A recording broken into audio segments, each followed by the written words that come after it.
आज हम class 7th का चैप्टर 6 करेंगे जिसका नाम है फिजिकल एंड केमिकल चेंज। ठीक है, तो फिजिकल एंड केमिकल चेंज क्या होता है, 6th क्लास में भी ये सेम चैप्टर है, वो हम कर चुके हैं। ठीक है, तो फिजिकल चेंजेस क्या होते हैं। ठीक है, तो जो ऐसी प्रॉपर्टीज होती है जब आप किसी की शेप को देखते हैं, साइज को देखते हैं, कलर को देखते हैं, स्टेट को देखते हैं, तो एक सब्सटेंस के बारे में जब हम ये सारी चीज़ें देख रहे होते हैं, ये सारी प्रॉपर्टीज फिजिकल प्रॉपर्टीज कहलाती है।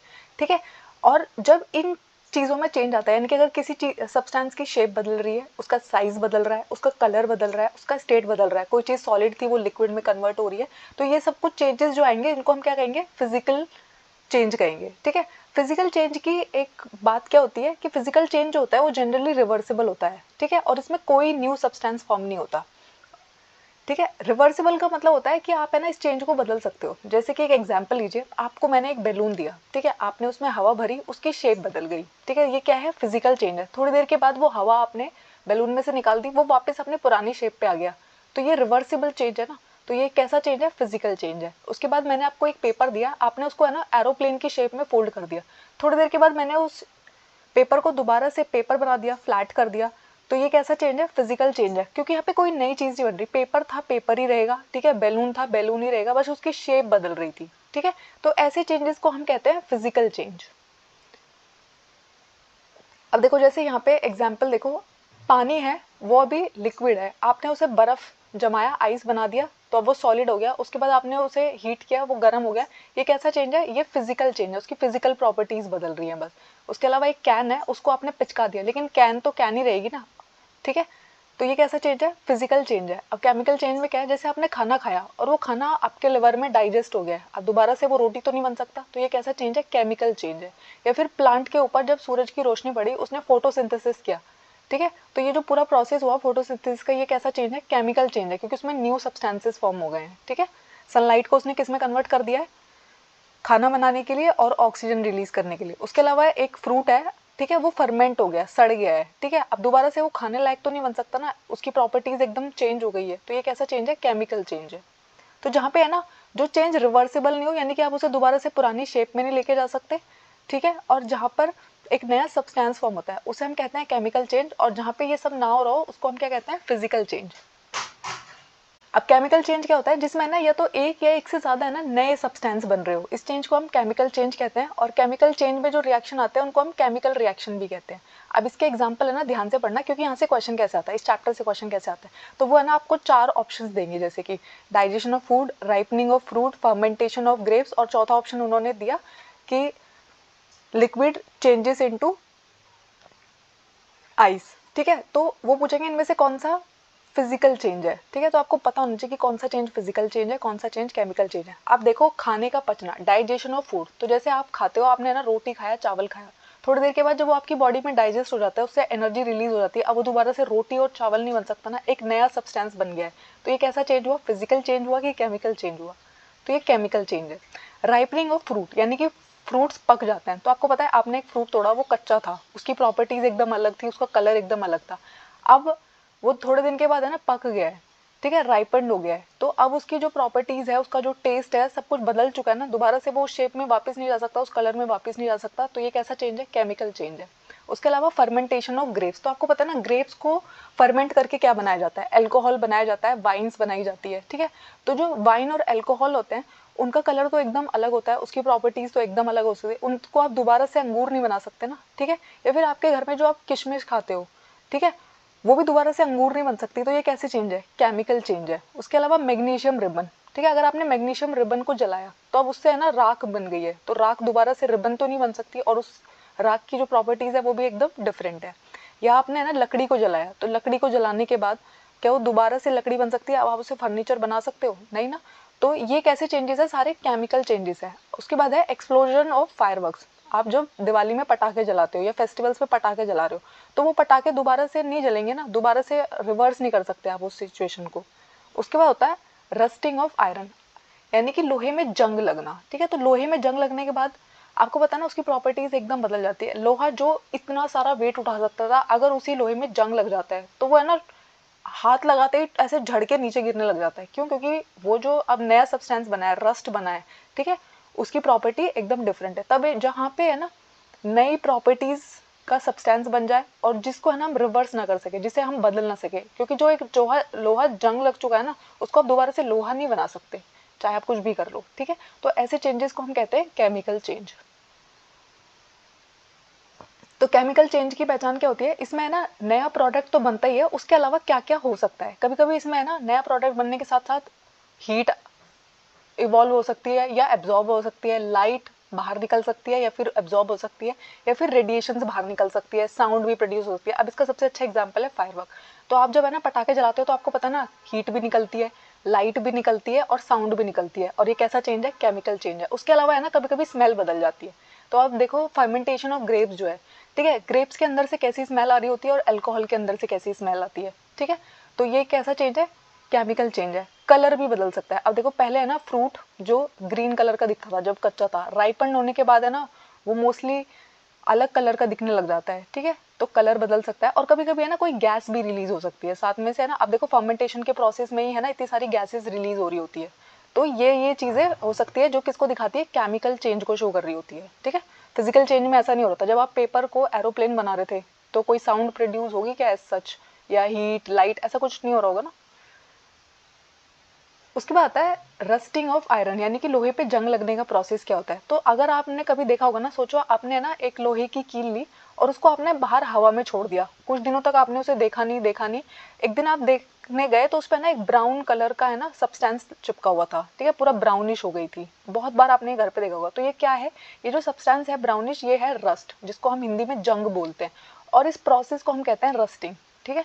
तो रस्टिंग के लिए है ना, रस्टिंग के प्रोसेस के लिए दोनों चीजें जरूरी है। क्या क्या, हवा में ऑक्सीजन का प्रेजेंट होना और पानी का प्रेजेंट होना। अब पानी का मतलब ये नहीं कि डायरेक्टली आप उसमें पानी डालो, जो आपका हवा होती है, वाटर वेपर होती है, उसमें भी पानी होता है ना, ठीक है। तो दोनों चीजें चाहिए, ऑक्सीजन भी चाहिए और वाटर भी चाहिए, तभी क्या बनता है, जंग लगता है।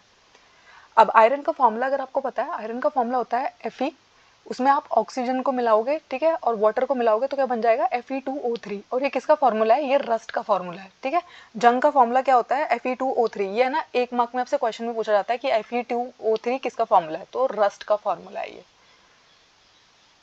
अब देखो एक एक्सपेरिमेंट किया गया है देखने के लिए कि वाटर और एयर दोनों जरूरी है रस्टिंग के प्रोसेस के लिए। तो पहले वाले केस में उन्होंने क्या क्या किया, एक टेस्ट ट्यूब ली, उसको है ना टोटली क्लोज कर दिया और उसके अंदर हवा है, आपको पता है ना टेस्ट ट्यूब में हवा है अंदर, और एक आयरन नेल को छोड़ दिया, ठीक है।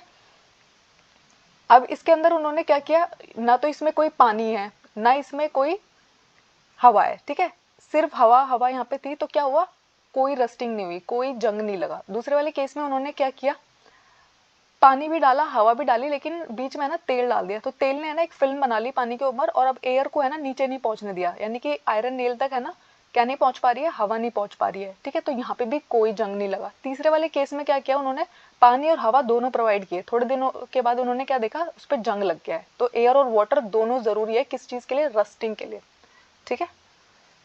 ये एक्सपेरिमेंट आप खुद भी करके देख सकते हो।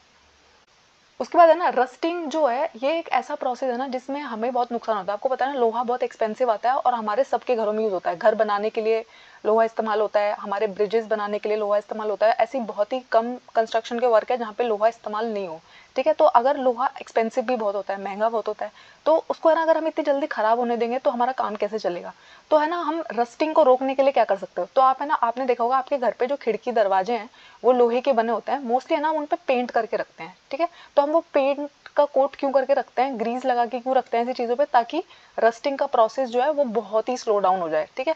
अगर आपने ना एक खिड़की पे पेंट किया और एक खिड़की पे पेंट नहीं किया, तो जिस खिड़की पे आपने पेंट नहीं किया ना बहुत ही जल्दी वो उस पर जंग लग जाएगा और खराब हो जाएगी, ठीक है। तो जो रस्टिंग का प्रोसेस है उसको स्लो डाउन कर देता है कौन, पेंट, क्योंकि जो सारी हवा और पानी है वो सीधा डायरेक्टली लोहे तक नहीं पहुंचेगी, वो उस पेंट को असर करेगी, ठीक है। और जब तक हम दोबारा पेंट कर देते हैं उस पर। उसके बाद गैल्वेनाइजेशन क्या होता है, तो गैल्वेनाइजेशन ना बहुत इंपॉर्टेंट है, बहुत बार पूछा जाता है एग्जाम में। तो अगर आप है ना लोहे के ऊपर है ना क्रोमियम या जिंक की एक लेयर डिपॉजिट कर देते हो, ठीक है, उसे रस्टिंग से बचाने के लिए, तो इस प्रोसेस को हम कहते हैं गैल्वेनाइजेशन, ठीक है। क्रोमियम या जिंक की लेयर अगर हमने डिपॉजिट कर दिया है आयरन के ऊपर, तो इस प्रोसेस को हम कहते हैं गैल्वेनाइजेशन। अब मैग्नीशियम ऑफ बर्निंग, जो मैंने आपको कहा था ना कि मैग्नीशियम ऑफ बर्निंग जो है, ठीक है, मैग्नीशियम रिबन का जलना एक केमिकल चेंज है। तो मैग्नीशियम का फॉर्मूला होता है Mg।